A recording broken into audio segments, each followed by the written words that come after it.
கடைசி அவனுக்குள்ள வந்து ஒவ்வொரு விஷயத்தையும் பார்த்துட்டு வரான், இந்திரியங்களை பார்க்கறான். இது எல்லாத்தையும் ஒதுக்கிட்டு அப்ப நான் யாரு? இது இருந்தாதானே நான் எனக்கு அந்த உணர்வே இருக்குது. இது என் மனசையும் எடுத்துட்டா, புத்தியும் எடுத்துட்டா, இது நான் இல்லைன்ட்டா அப்ப நான் யாருன்னு அவனுக்குள்ள அப்பதான் சீரியஸா அந்த கொஸ்டின்ஸ் வருது. இப்ப நீங்க எல்லாம் விசாரம் பண்ணி உங்களுக்குள்ள நீங்க கொஞ்சமாச்சும் லாஜிக்கலா புத்தி பூர்வமா இதெல்லாம் நீக்க ஆரம்பிக்கும் போதுதான் உண்மையான ஐயோ நமக்குள்ள ஒரு பயமோ ஒரு கொஸ்டின் ஒரு ஆழமான ஒரு விசாரம் வரும். அப்ப நான் யாரு? இதெல்லாம் எடுத்துட்டா அப்புறம் வேற ஒண்ணுமே இல்லையே, எதுவுமே இல்லையே, அப்புறம் நான் எங்க இருக்கிறேன் அப்படின்ற உண்மையான நான் யார் விசாரமே அங்கதான் ஆரம்பிக்குது. அதுக்கு ஃபர்ஸ்ட் நாம இதெல்லாம் கொஞ்சம் அனலைஸ் பண்ணி சிரவணம் மனனம் பண்ணி கான்டம்ப்ளேட் பண்ணியிருக்கணும். பண்ணலைன்னா அந்த ஸ்டேஜ் வராது. இப்ப இவன் அந்த ஸ்டேஜுக்கு வந்திருக்கிறான். இப்ப இவன் என்ன சொல்றான்னா,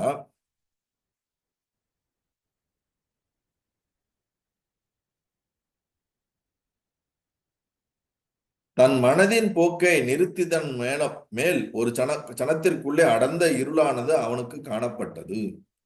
இந்த மனது ஞானத்தினால் என்றும் யூகிக்க கூடும். புத்தியும் இவ்விதமாக எனலாம். நான் விளங்குவது என்ன காரணத்தில் தெரியாமல் இருக்கின்றது.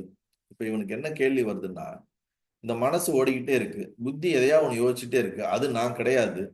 அப்படி இல்லைங்கும் போது அதை ஏன் நான் யூஸ் பண்ணிட்டு இருக்கேன்? அதை கம்ப்ளீட்டா ஷட் டவுன் பண்ணிடுறேன், நிரோதம் பண்ணிடுறேன், அதை ஆஃப் பண்ணிடுறேன். அதை ஆஃப் பண்ணிட்டா எனக்கு இந்த உலகம் மற்ற விஷயங்கள் எதுவும் தெரியாம போகும்போது அப்ப மிஞ்சி இருக்கிறது ஏதோ ஒண்ணு இருக்குமே, அது நானா இருக்குன்னு கண்டுபிடிக்க முடியும்ல அப்படின்னு அவன் முயற்சி பண்ணி இந்த மனதை நிரோதம் பண்றான். மனதை வந்து இயங்க முடியாமல் ஒரு நம்ம என்ன சொல்றோம், சடன் எமர்ஜென்சி பிரேக்னு சொல்றோம்ல. சில நேரத்துல ஏதாவது ஆக்சிடென்ட் வரும்போது சடனா பிரேக் பண்ணா மொத்த ஆக்ஷனும் ஸ்டாப் ஆகுற மாதிரி இந்த மனம் தான் எல்லாத்தையும் அப்சர்வ் பண்ணி அனைத்து விஷயத்தையும் எனக்கு கொடுக்குது. இது எண்ணங்களை உற்பத்தி பண்ணுது, உலகத்தை அனுபவிக்க வைக்குது. அப்ப இந்த மனதை நான் நிறுத்துறேன், மனதை டைரக்டா கம்ப்ளீட்டா ஸ்டாப் பண்றேன்னு சொல்லி அவன் என்ன பண்றான், அந்த எண்ணங்கள் உற்பத்தி ஆகிறதுக்கான அந்த இடத்த விழிப்புணர்வின் மூலியமா கம்ப்ளீட்டா நிரோதம் பண்றான். இது ஒரு டெக்னிக்.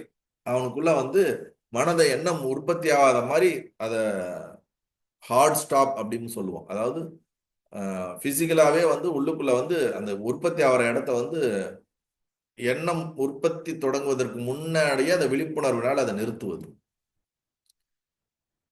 அப்படி அவன் மனதை நிரோதம் பண்றான். அது ஒரு பிராக்டிஸ் தான். அது மனதை நிரோதம் பண்ணும் பொழுது அப்ப அவனுக்குள்ள என்ன நடக்குதுன்னா, ஒரு சனத்திற்குள்ளே அடர்ந்த இருளானது அவனுக்குள் ஏற்படுகிறது. ஒரு கம்ப்ளீட் டார்க்னஸ் அவன் எக்ஸ்பீரியன்ஸ் பண்றான். மனதை கம்ப்ளீட்டா ஸ்டாப் பண்ண உடனே டார்க்னஸ் அவன் எக்ஸ்பீரியன்ஸ் பண்றான். இதுதான் ஆத்மஸ்வரூபம் என்று அவன் மனதில் நிச்சயித்துக் கொண்டு மிகவும் சந்தோஷம் அடைந்து பிறகு சிந்தனை செய்தான். ஓஹோ, அப்பா மனதை நிப்பாட்டிட்டோம், கம்ப்ளீட் டார்க்னஸ் வந்துருச்சு, அப்ப இந்த எக்ஸ்பீரியன்ஸ் தான் ஆத்மா. ஏன்னா அவனுக்கு ஆத்மா தெரியாது இல்ல.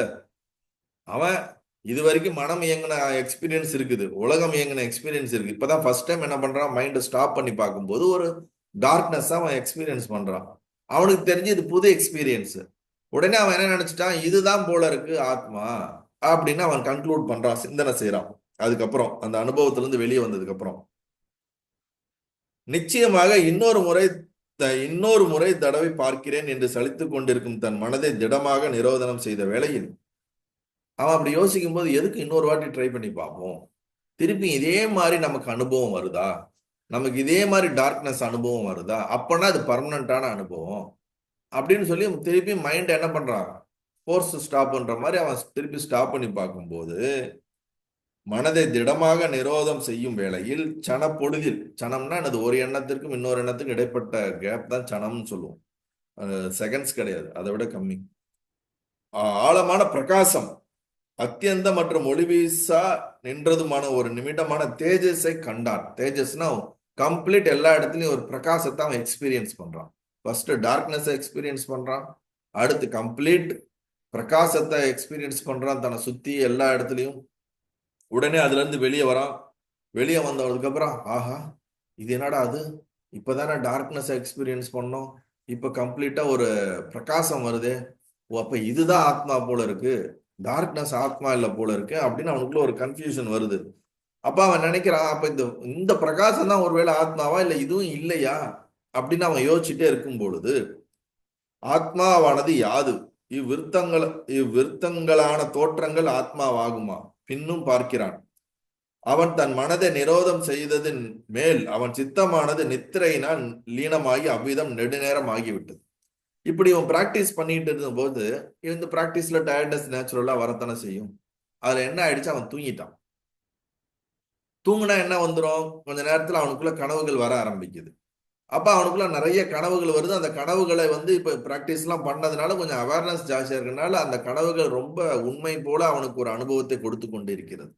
அதுல நிறைய சம்பவங்கள் நடக்கின்றது. அதான் சொல்றான், அவ்விதம் நெடுநேரம் ஆகிவிட்டது. அந்த நித்திரையில் அநேக விசித்திரமான காட்சிகளை சொப்பனத்தில் கண்டான். விசித்திர கனவுனா நமக்கு எல்லாரும் தான் எக்ஸ்பீரியன்ஸ் பண்றோம். டெய்லியும் விசித்திரமான பல காட்சிகளை எக்ஸ்பீரியன்ஸ் பண்றான்.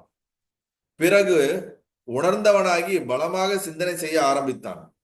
நான் என்ன உறக்கம் கொண்டவனாகி கனவுகளை கண்டேன். அவன் திருப்பி முடிச்சுட்டு எனக்கு எப்படி இந்த மாதிரி காட்சிகள்லாம் வருது, தூக்கும்போது எப்படி இந்த மாதிரி காட்சிகள் கனவுகள் எங்கிருந்து வந்தது, எங்க போகுது, என்ன நடந்ததுன்னு அவன் திருப்பி அதை சிந்தனை பண்ண ஆரம்பிக்கிறான் சொப்பனத்தை. என்னால் இதற்கு முன் காணப்பட்ட இருளும் ஒளியும் கூட சொப்பனத்தின் தன்மை உள்ளவனாகும். இப்ப இந்த ட்ரீம் எக்ஸ்பீரியன்ஸ ரொம்ப அவேர்னஸா பார்த்ததுனால அது மைண்டால தான் ட்ரீம் பார்க்கப்படுது, அதுல வர எண்ணங்கள் தான். அப்ப அதே மாதிரி மனசு தானே இந்த டார்க்னஸையும் இந்த ஒளி வீசக்கூடிய தன்மையும் எக்ஸ்பீரியன்ஸ் பண்ணுது. புரியுதா இல்லைங்களா? அப்ப மனம்தான் டார்க்னஸையும் எக்ஸ்பீரியன்ஸ் பண்ணுது, பிரகாசத்தையும் எக்ஸ்பீரியன்ஸ் பண்ணுது, இந்த சொப்பனத்தையும் எக்ஸ்பீரியன்ஸ் பண்ணுது. அப்ப இதுல எது உண்மை அப்படின்ற கேள்வி அவனுக்குள்ள வர ஆரம்பிக்குது. உடனே அவன் என்ன பண்றான், திருப்பியும் நம்ம மனதை நிரோதனம் பண்ணி ஒரு வாட்டி ட்ரை பண்ணி பார்ப்போம் அப்படின்னு திருப்பி மனதை நிரோதனம் பண்றான். Third time. அப்படிப்பட்ட மனதின் உல்லாசத்தை நான் எவ்விதம் நீக்குவேன், மறுபடியும் என் மனதை நிகிரகம் செய்து பார்க்கின்றேன் அப்படின்னு சொல்லி திருப்பி ட்ரை பண்றான். பண்ண சொல்லணும். ஓகே, இப்ப அவன் என்ன பண்றான், தேர்ட் டைமா இப்ப ஃபர்ஸ்ட் டார்க்னஸ் எக்ஸ்பீரியன்ஸ் பண்ணான், அடுத்து பிரகாசத்தை எக்ஸ்பீரியன்ஸ் பண்ணான், இப்ப அதுக்கப்புறம் ட்ரீம் எக்ஸ்பீரியன்ஸ் பண்ணான். இது எல்லாமே மனதோட எக்ஸ்பீரியன்ஸ் மாதிரி தெரியுது. இது உண்மைதானா இன்னொரு வாட்டி ட்ரை பண்ணி பார்ப்போம்னு ரொம்ப ஸ்ட்ராங்கா திடமாக தன் சித்தத்தை பல்லை கடித்து கொண்டு நிரோதம் செய்தான். அடமாகனா கம்பல்சரியா அந்த மைண்டு வேலை செய்யாம சித்தத்தை பிளாங்க் பண்றது. அந்த மாதிரி பண்ணவுடனே அவன் மனம் சலியாது இருந்த ஆனந்த சமுத்திரத்தில் மூழ்கினவன் போலானான். இப்ப என்ன ஆயிடுச்சு, அவனுடைய மனம் சடனா ஆனந்த சமுத்திரம்னா சமாதி, அந்த சமாதிங்கிற ஒரு விஷயத்துக்குள்ள விழுந்துருச்சு. இப்ப கொஞ்ச நேரம் அதுலயே இருக்கிறான். திருப்பி கொஞ்ச நேரம் அதன் பின் சித்தம் சலித்ததனால் விழித்து கொண்டு இதுவும் சொப்பனமா அல்லது சித்து பிராந்தியா. இப்ப அவன் இந்த ஒரு எக்ஸ்டசி எக்ஸ்பீரியன்ஸ் பண்றான். தேர்ட் டைம் பயங்கரமான எக்ஸ்டசி எக்ஸ்பீரியன்ஸ் பண்ணும்போது அவனுக்குள்ள ஆனந்தம் பொங்கிட்டே இருக்குது.